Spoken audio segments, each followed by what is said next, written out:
हमेशा चुप चुप सी रहने वाली अंतर्मुखी स्वभाव की धनी 11 वर्षीय राधा अपने नाम के अनुरूप ही दिखती थी।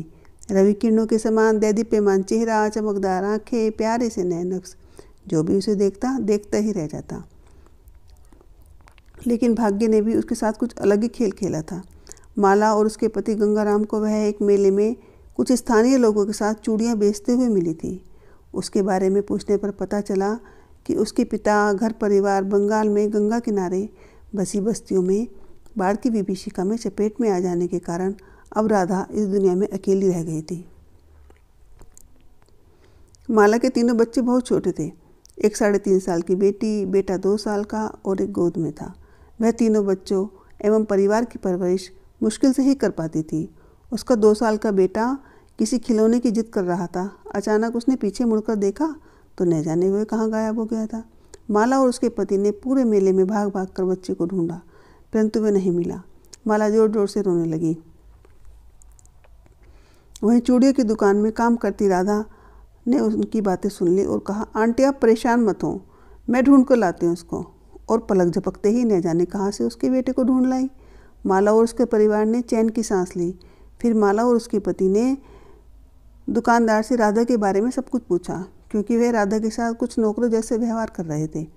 तो पता चला उन्होंने कुछ पैसे देकर बच्ची को पशु मेले से खरीदा है। माला के पति को बहुत दुख हुआ।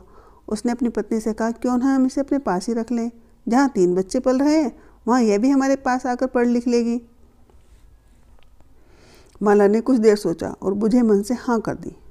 घर आकर माला का पति उसका स्कूल में एडमिशन कराना चाहता था, परंतु माला ऐसा नहीं चाहती थी। वह चाहती थी कि राधा बच्चों की परवरिश और घर के काम में हाथ बटाए। इस तरह से ही कुछ दिन निकलते गए। राधा घर का काम करती और माला की बेटी की किताबों से ही पढ़ने की कोशिश करती रहती थी,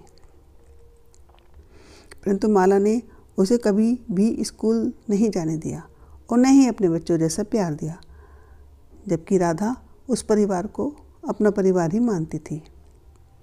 कुछ दिन बाद गांव के पास एक मेला लगा था।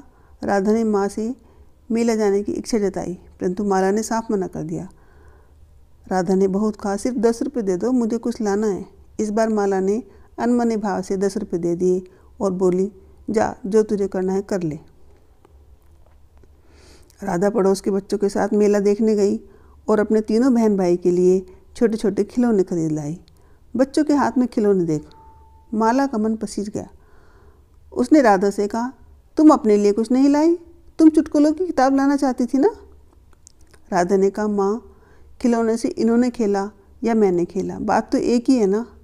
एक छोटी बच्ची के मुंह से इतनी बड़ी बात सुनकर माला को अपने ऊपर बहुत गिलानी और पश्चाताप हुआ और उसने अपने हृदय में ठान लिया कि वह अपने चारों बच्चों में कभी भेदभाव नहीं करेगी।